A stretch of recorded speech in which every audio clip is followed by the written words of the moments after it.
Como las aves, las ballenas, las plantas y muchos de los seres que pueblan el planeta, los humanos hemos sido siempre una especie migratoria. Desde que el Homo sapiens salió de África, no ha dejado de recorrer los confines de la Tierra en busca de lugares propicios para establecerse. Los movimientos humanos tienen diversos nombres: éxodo, migración, exilio, destierro, entre otros. Cada uno insinúa motivos diferentes para un mismo fenómeno. En este número de revista de la Universidad de México, hemos querido hablar de quienes se ven obligados a dejar su hogar para adentrarse en la incierta y a menudo peligrosa experiencia de la migración, ya sea individual o colectiva. Cuando observamos muchos de los éxodos que acontecen hoy en día, el de los sirios, por ejemplo, o el de los somalíes y etíopes, nos damos cuenta de que enfrentan los mismos horrores que los mexicanos o los salvadoreños: pillajes, secuestros, extorsión, violencia física y abusos sexuales. Es como si los pobres de la tierra, los rechazados, los que no tienen ni en sus países de origen ni en aquellos donde se sueñan más prósperos y más felices, formaran un único pueblo. Resulta absurdo que las mercancías, las armas y el capital tengan libertad de movimiento, mientras que a las personas se les niega ese derecho. Los estados que repudian a los migrantes son los mismos que propician la necesidad de migrar. La miseria no es la única razón para el éxodo. También lo han sido el racismo, los regímenes autoritarios y excluyentes, los cambios climáticos y ecológicos, la intolerancia religiosa. ¿Cómo nos relacionamos con los migrantes? En este número, Emiliano Monge publica la conferencia que leyó en el coloquio Los acosos a la civilización de muro a muro, organizado por nuestra universidad. En ella recuerda que nuestra indiferencia y falta de empatía con quienes por su cultura, sus rasgos físicos o su clase social se distinguen de nosotros. La revista de la Universidad de México ha querido sumarse a este esfuerzo de sensibilización. Nuestro número sobre éxodos aspira a quitar un ladrillo del muro intangible e ideológico que nos separa de los migrantes. Muy buenas noches y bienvenidos. Hoy vamos a hablar del éxodo africano, quizá el movimiento de población más amplio de la historia. África suena lejos, pero espero que al final de este programa nos quede claro que África también está en México y que esto no data de ayer. En todo caso, en el estudio de TV UNAM, África definitivamente está aquí, puesto que nuestros invitados son dos africanos residentes en México, a quienes doy la más grata bienvenida. Muchísimas gracias por venir al programa de la revista, a ambos. Quisiera empezar a presentar, los voy a presentar uno por uno. Quisiera empezar con Kulsi Lamco, un escritor originario del Chad, que es director de Casa Refugio o R. Hankili África, aquí en la Ciudad de México, en el centro. Muchas gracias, Kulsi, por estar aquí. Quisiera que nos dijeras un poquito qué tipo de trabajo, para presentarte, qué tipo de trabajo realizan en esta casa R, Hankili, y si estás de acuerdo cuando digo que África también está en México. Pues muchísimas gracias por la invitación. Es un gran honor para nosotros tener un espacio así para poder conversar con ustedes.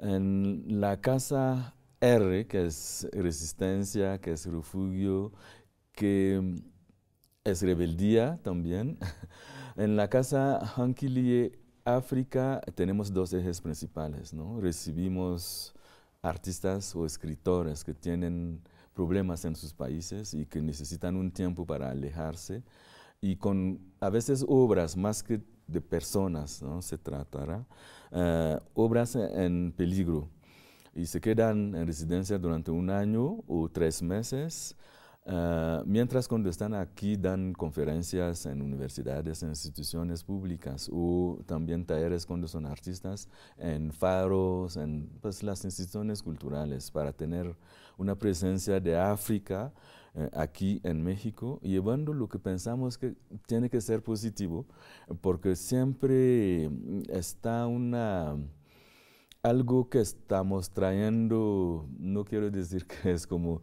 una maldición, pero algo desde la esclavitud que nos está bien ligado a nosotros los negros, que es todo este desprecio que ha fundamentado también toda una antropología positivista y que sí se necesita desconstruir con una África nueva que esté y positiva, que converse con México y que dé también espacios de intercambios. Cambio cultural, por supuesto. ¿Y crees que México está aquí, como digo? Perdón, que África está en México, pues como África está en México pues desde siglos, ¿no? Sí. Creo que no tan lejos está África de aquí. Tenemos parientes que están en la Costa Chica de Guerrero, que están en Oaxaca, que están en Veracruz, porque llegan de todos estos movimientos desde los siglos XVI y que están compartiendo la historia de México ya desde esos siglos, ¿no? Y que han participado a la construcción de este país, que sea políticamente hablando, que sea culturalmente, la tercera raíz que está. Y estos parientes que nosotros preferimos llamar negros, para no entrar en esto de afrodescendientes, o de, como si se necesitaría decir europeos descendientes, y decir que pues ya no se necesita para ellos que se sigue recordándolo a ellos que necesitan un FM 500 o FM 501, ¿no? Son mexicanos negros que viven aquí y con los cuales nosotros en Casa Refugio Hanquili compartimos mucho, porque hemos tenido muchos talleres con ellos allá en la Costa Chica. Para reforzar esta tercera raíz mexicana, por supuesto. Es eso. Quiero ahora presentarles a Eva Munjiri. Ella es una cineasta y productora cultural originaria de Kenia. ¿Nos podrías contar un poco tu historia, Eva? Un poco tu recorrido. Yo te conocí aquí en el Rufino Tamayo porque trajiste un proyecto, Pan African Space Station, ¿no? Como estación espacial panafricana, un proyecto que se llevó a cabo durante algunos meses. No sé si nos puedes hablar un poco de ti, de este proyecto, y también responder a la pregunta si crees que África está en México. Muchas gracias, Yael. También estoy muy contenta de estar aquí con ustedes hoy. Entonces, soy keniana, pero soy también de lados diferentes de Sudáfrica, porque viví 9 años en Sudáfrica, un poquito de años en Europa, 8 años en Francia, 1 año en Japón, 1 año en India, antes de venir aquí a México. Y entonces yo vivo aquí desde hace 3 años y creo que sí, México tiene algo africano. Este proyecto de Chimurenga, el Pan African Space Station, fue una manera de investigar las relaciones que existan entre México y África sin pasar por Europa o los Estados Unidos, que es normalmente ¿no? El pasaje.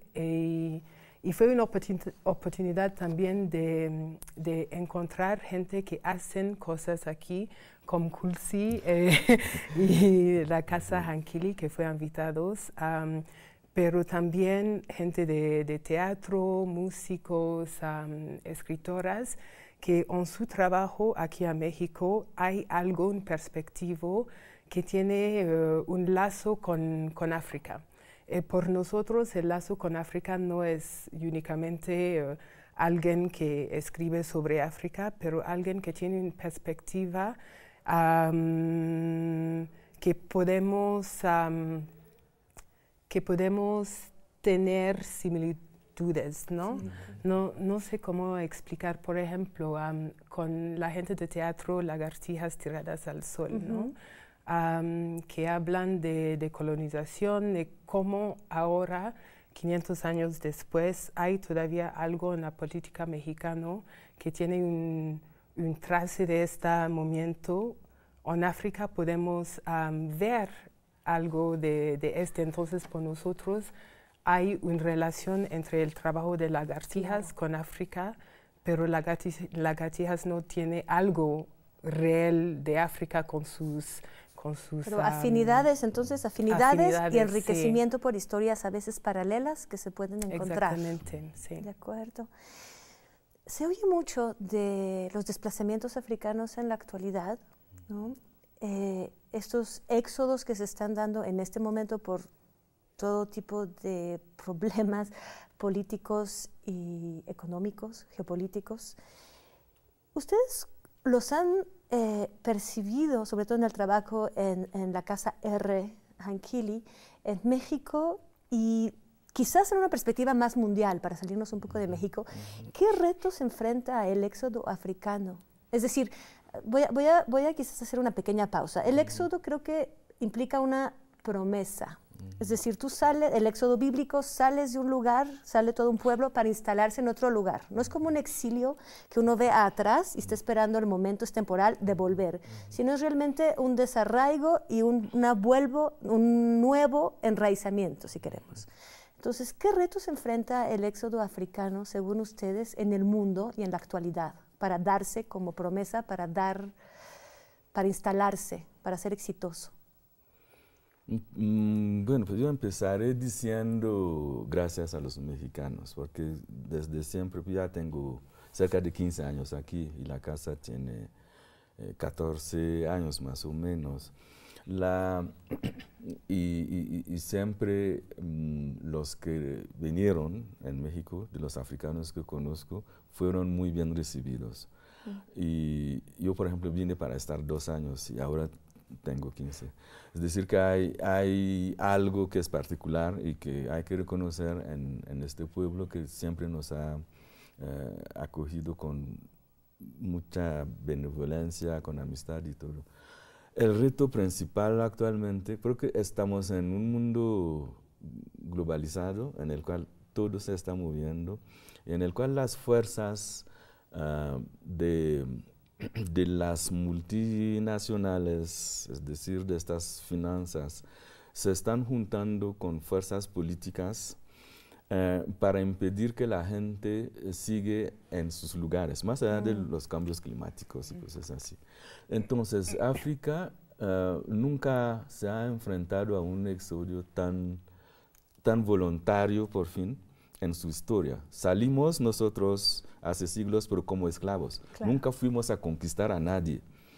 Pero ahora, de lo que se está pasando hasta que alguien como Trump puede un día decidir que somos países de mierda, es algo terrible, en el cual sí creo que el mundo entero está involucrado. Los jóvenes que salen y que van así hacia el desierto, cruzan el Sahara, que es horrible el Sahara, pues cruzar el Sahara para llegar al mar Mediterráneo, con en el camino gente que les está vendiendo, porque están vendiendo esclavos, gente en Libia, por ejemplo. Hace tres meses CNN hizo un programa muy interesante sobre eso. Es decir, que es porque no pueden seguir en sus países, en los cuales las estructuras que sean sociales, políticas, están destruidas. De acuerdo, entonces entonces van, pero al riesgo de que pueden morirse, que pueden estar vendidos y no tienen promesa en ningún otro lugar. Sí. Bueno, nos podemos vincular muy fácilmente a eso en los países latinoamericanos, puesto que hay unas situaciones similares de migraciones hacia el norte. Vamos a irnos a una pausa y volvemos a los retos que enfrenta el éxodo africano. Por favor, no se vayan, volvemos enseguida.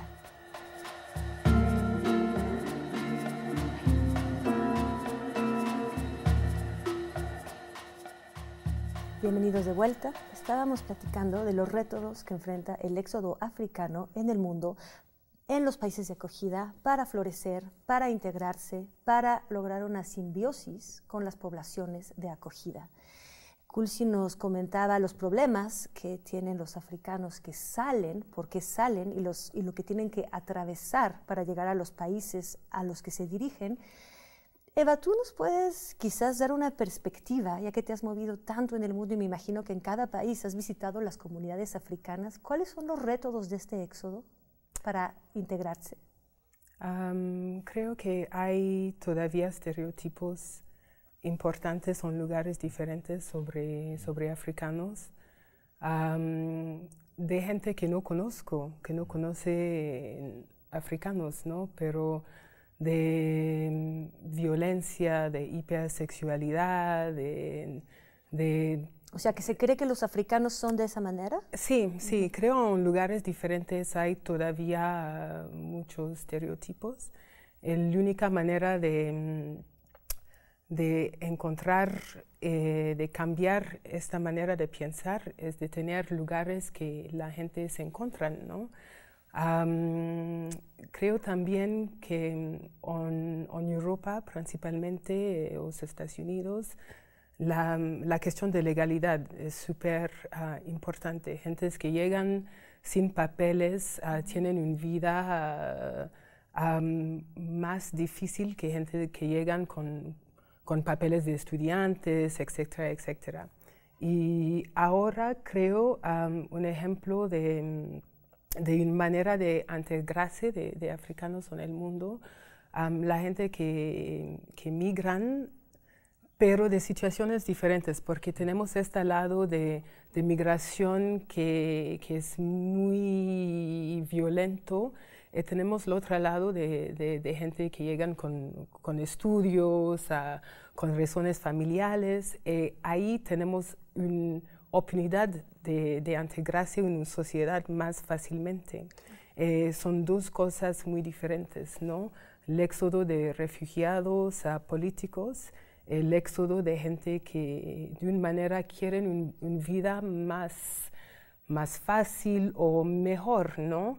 Pero que tiene algo, un soporte educacional, de familia, son dos cosas distintas. Claro.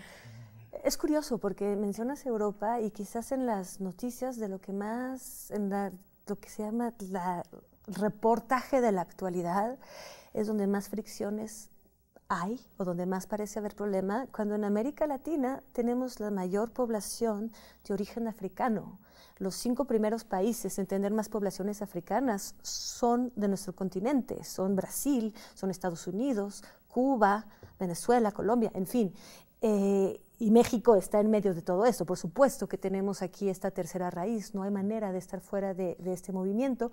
En nuestra versión impresa de la revista, Abdou Salihou, un escritor afro-australiano, dice que es un poco en lo que tú decías, que es conveniente separar los éxodos. Desde el primer éxodo, que fue más bien una deportación de esclavos, y que son comunidades que ya están integradas y que ya producen su propia cultura, y los nuevos éxodos que quizás son más problemáticos, que a veces contaminan o hacen que la opinión pública también rechace los éxodos más antiguos. ¿Es realmente pertinente separar los éxodos de esta manera y atender cada uno como un problema distinto? Yo creo que la realidad es distinta de cada éxodo. Por ejemplo, los Estados Unidos, el éxodo de esclavitud, entonces los afroamericanos tienen una historia de violencia que para mí sigue hasta hoy, pero hay una migración, un éxodo diferente desde los años 80, 90, 2000 de africanos. Todas las estadísticas, los Estados Unidos muestra que la migración actual es más fácil por la gente, porque son gente más educadas, sin este peso de la historia, todo la educación, el dinero que la gente gana, no podemos comparar, pero hay una afinidad y hay algo que las migrantes o el éxodo de generaciones, el éxodo de 10 años pueden compartir, ¿no? Entonces creo políticamente son distintas, pero hay cosas que juntan la gente también. ¿Creen que el éxodo es parte de la identidad africana? Digo, la identidad personal tuya, por ejemplo, Kulsi, pero también de la identidad africana mundial. Pues yo diría que un negro es un negro. Un negro es un negro y que pues cuando encontramos los mismos problemas en los aeropuertos en el cual buscan 10 veces tu nombre para ver si no estás trayendo drogas, si no estás queriendo, y que sea un negro educado, o que sea es lo mismo. Por lo que sí hay países en África en el cual había en los rituales la necesidad por un joven de viajar afuera de su comunidad antes de regresar, para regresar con más rico, con una cultura que adquiere en los afueras. Y los soninke, por ejemplo, en Mali, cuando se tenía que ir en Europa, pues viajaban y era para regresar. O viajaban en los países alrededor de Mali y luego regresaban. Pero una tradición de como levantarse y con la idea que uno tiene que ir a implantarse, a tener raíces en otro lugar, en lo que es mi comunidad, no lo soñamos, porque es una muerte. Es decir, cuando uno se va, sí se suicidó. Y el gran castigo en mi comunidad, cuando ya uno está perturbando el equilibrio pues, de la comunidad, claro, es que se vaya o que se suicide, hasta físicamente. Entonces, muchos de lo que hacen, y he tenido un primo que lo hizo así, se suicidó para no irse. Entonces, los que van, no tanto que la gente... Es que no hay un gran gozo, un gran placer a decir, me voy a desarraigar de los olores de mi tierra para ir a vivir en otro lugar. Cuando la gente va, es siempre con dolor. Yo sé. Sin embargo, yo creo que no hay éxodos que salen de una simple idea de una mañana. Siempre el éxodo es provocado por un problema, entonces uno se mueve hacia una situación mejor. África me parece muy particular en esto que se dice que incluso todos venimos de África, es decir, que los humanos, los Homo sapiens, salieron de África. El éxodo bíblico finalmente es del norte de África, para las religiones judio-cristianas, es del norte de África, de Egipto, hacia Palestina. Es decir, de África ha salido, no siempre por razones, siempre por razones problemáticas de guerra, de necesidad de desplazarse, pero sí hay... Quizás es la ley de la vida, desplazamiento. Y la ley de la vida también quizás implica, y eso es lo que les quiero preguntar ahora, a la hora de arraigarse en otro lugar, mezclarse y aportar. Están ustedes en el ámbito de la cultura. Me gustaría saber que nos digan al público qué hay de estas aportaciones africanas en el éxodo a las culturas, que creo que son muy importantes. Bueno, la música, por ejemplo. Aquí el balafón, que es el marimba, ¿no? La marimba. Es balafón, no sé qué. Es muy evidente. La marimba de Veracruz, claro, sí. Sí, el ¿no? son. El son. El son. Religiones diferentes, ¿no? El santería, vudú. Sí. ¿Y en el mundo? Pues en el mundo creo que África siempre ha participado en un montón de cosas. De lo que llamamos las raíces griegas de la democracia y todo, pues todo eso vino de Egipto. Y si uno llega a demostrar, y Sheikh Anta Diop lo hizo muy bien, que Egipto era en estos tiempos un Egipto negro, con faraones negros. Es decir, que la civilización griega ha tomado mucho de lo que es Egipto, de lo que es África. Es decir, que el cristianismo tiene sus bases en religiones africanas profundamente arraigadas en África. Luego se juntó la imagen del padre barbudo que está arriba y que castiga. Antes nosotros lo teníamos en la figura de la mat, equilibrio, armonía, justicia, equidad. Este se encuentra en toda África. Creo que es también la fuerza que los africanos cuando van en otros lugares llegan con esta fuerza, que son fuerzas como que existen en comunidades tradicionales o capitalismo y que se conjuntan con los demás y los demás se reconocen en esto. Por eso siempre cuando nosotros llegamos está esta apertura que permite que la gente nos reciba, porque la gente se reconozca también. Se reconoce en nosotros. Estoy totalmente de acuerdo. Yo lo siento, supongo que el público lo aceptará también, este sentimiento. El programa es muy corto, se nos ha terminado. Me gustaría que podamos seguir hablando, nos daremos otra ocasión para continuar con esto. Muchísimas gracias. Gracias. Muchas gracias a la audiencia, al equipo. Nos vemos el próximo viernes a la misma hora. Hasta luego. Muchas gracias. Gracias.